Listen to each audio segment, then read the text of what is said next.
I've raced into camera with simian zest. Um, huh, yeah, I'm still going. I'm still going. I'm still going. Because it's like the taps are fucking opened, I suppose. Um, and there's been a little bit of interaction back on Facebook. When I do a lot of videos, I do feel really fucking sheepish. But then I've decided to get honest about that because that is one of the things that really makes me think, like, fucking hell, mate. But you know what? I still meet people that say that they watch them and that. I met a woman the other day that I would have not even remembered if she'd not come up and spoke to me again. She accosted me in Boscombe. I said, hello, do you remember me? And I recognised her when she spoke to me. And she may have been one of those people, if I looked at her and thought, do I know you? I did recognise her. And I was like, yeah, where do I know you from? And she'd bumped into me at the gym. And I said to her, I make videos about mental health. We've been talking about mental health, as is my wont. And she said, I've watched a few of your videos. But I should actually just thank him on Facebook. But thank you, Daniel. I don't know if I should shorten your name or not. But thank you, because I think it was in response to one where I was feeling really quite sheepish about this and thinking, oh God, I am going on about myself. Why do I think I'm this worth listening to and all that sort of shit? But that's but one of my 5 core principles. I don't even know if there's 5.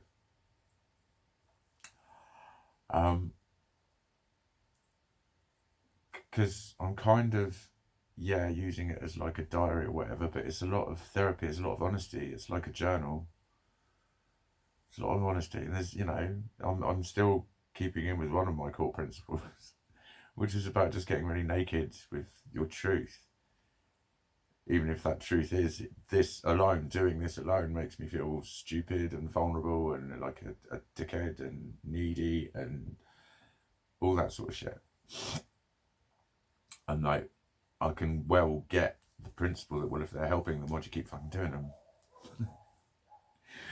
Because I don't use head and shoulders. But I don't have dandruff.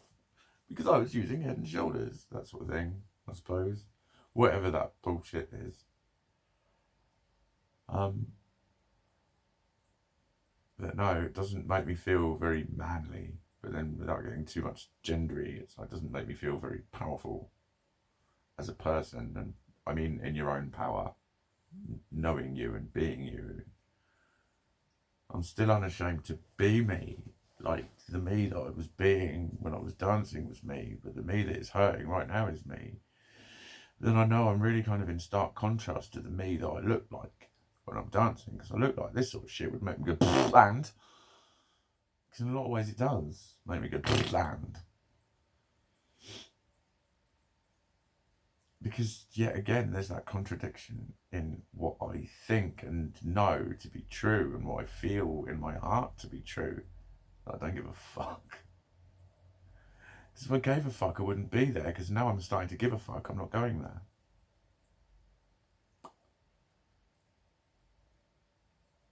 And I think going there would become a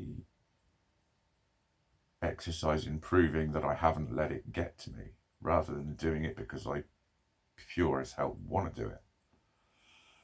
I remember starting to do that to myself. It was one night where I went clubbing and I'd been in turmoil about it. And I got to my car and I put my hand on top of my car and I went, hang on a minute. Regardless of this, that, and that, do I want to go clubbing tonight? I was like, I think so. But I don't know. But then I thought, but then if I don't go, all of this, that, and the other will blah, blah, blah. I had a load of shit going on. And I hated me, and I was trying to pretend not to. And a lot of shit under the surface, all to do with this softer side, this woman, this whatever it is that is the cause of people pushing me away. Really. in a lot of ways, along with all of my crippling intensity and the fucking my clumsiness, my accent proneness, my tendency to talk too much, my tendency to overreact too much, to laugh too loud, to bump into you, to knock things over, to fucking break your favourite whatever it was, to forget your birthday, to forget this, to forget that, all blah blah blah.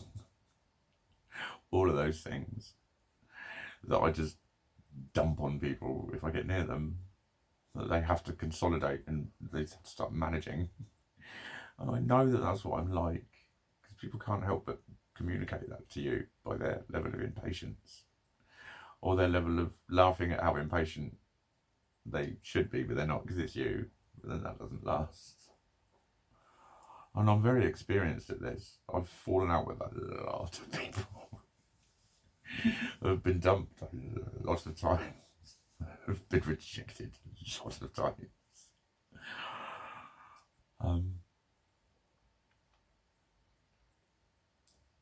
So I'm left with this buzzing fucking onslaught of emotions that just have to fucking come out of me, and I have no outlet, and I wouldn't really want one, because I would be just thinking, I would just be like so in love with anyone right now who was able to absorb this and make me feel like it was all still cool, and no, I'm not, you're not pissing me off. I'm glad that you're opening up to me. I'm glad that you trust me enough not to think that you're pissing me off. That sort of shit. I can only dream. Because, you know, nothing's impossible, I suppose. I don't know. But it's that lack of that serious closeness that is fucking difficult. Fucking difficult. And knowing that, you know, everyone else love you as they may in their friendly way. No one's got this much time. No one's got this much time. I have to have this much time. I don't have a choice. I can't not pick the phone up or not return the message to that shit. And you can. Look at you. But yeah, it's the doesn't go away coolness of it. How it keeps coming back in swarms and swathes, and there's always just so much drama attached to it. And it's exhausting. I see it exhausting you. Like a lot of the time when I talk about you not picking the phone up, that seems like I'm cynical. It's not. A lot of the time I can see that I'm exhausting you. I can just see that, because a lot of my communication is still spot on, and a lot of shit I can read in people. There are certain people that I could fucking annihilate in seconds, and I know I could, and rip them apart if I wanted to. But I don't, because I'm not a nasty person. I don't have that in me. But I can see when I'm exhausting people. I can see when they're making an effort, and I can see when they're doing it because they really want to. Because that's like an expression of how much they care. And that's when it gets complicated, because I can feel all that shit.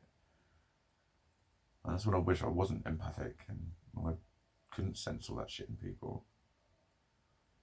And that's what made me think, well, it happens anyways, that's why I need to do something with it. That explains the Reiki. Thus explains the Reiki. But it's still, there's that fucking need to serve in order to exist that I question so much in myself. I need to heal people and make you smile and make you happy.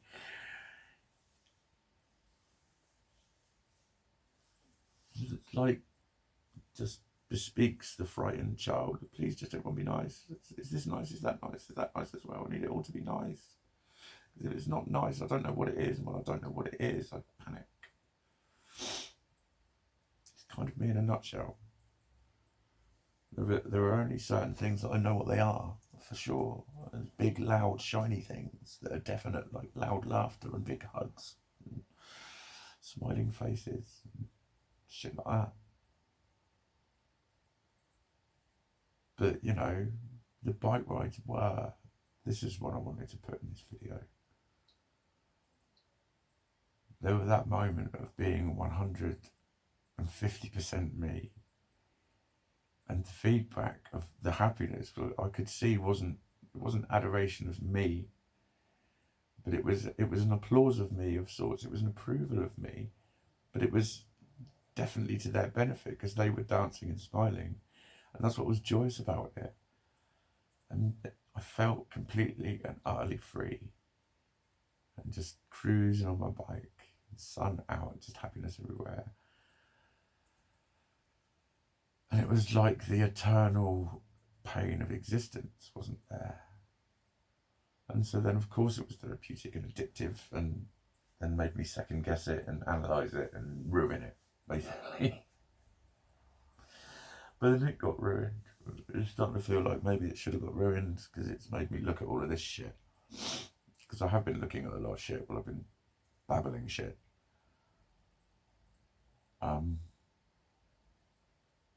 So, you know.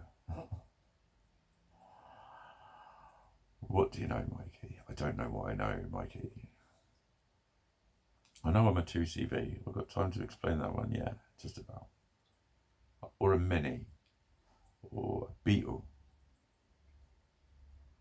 Because they're instantly recognisable. A Moggy, Morris Minor. Instantly recognisable. Well, if you're in the UK. But even years after they were made, like the classic Mini, people who were born after they stopped making them, who are now like in their 20s or something, still know the classic Mini shape. They're starting to come back a bit, aren't they? I had a couple of them. I want another one. But fucking a lot of people fucking hate them. Fucking hate them. Really, with a passion. And like, I think a lot of my friends are the people who love Minis. And they only see the other people who love Minis and can't understand why there's any sense of not really being in tune with who I am and loving it, every inch of it. Because they don't see the fucking hate. And if I talk about it, they'll instantly assume it's the normal amount of hate that everyone gets, but it fucking isn't, mate. The love for me can be incredible and joyous, and people call me stuff like magical and unique and fascinating and stuff like that. There's an equal amount of hate. There is, because I'm a 2CV. I'm a Mini. And what was the other one? Another analogy. This is very weird analogies, Mikey. Thanks, Mikey. Thanks for your thoughts. There's no need to be fucking out of order about it. All right, Mikey. I'm not being funny, but you're always fucking on about my analogy, for fuck's sake. Thanks, Mikey. But the schizo-typal is like the hair, the clothes, the joy and love of them, the unity and connection to them. I know that's what people see. And I know that that's why when my music is blaring, it's the energy, because I mixed it, and why people are dancing and they're smiling as their head turns around before they've even seen me, because it's the energy of it all. That's the bit that people then look at and think, why aren't you loving your life? Why aren't you fucking, why aren't you completely fulfilled? And how can't you realise how awesome you are and all that? Because I'm a flower. That's the flowers that grew out of the manure. This is a very ridiculous analogy. And the manure is the fucking pain. The schizotype is the creation of the psyche that now lives as me. It's like a fucking psychological happy place.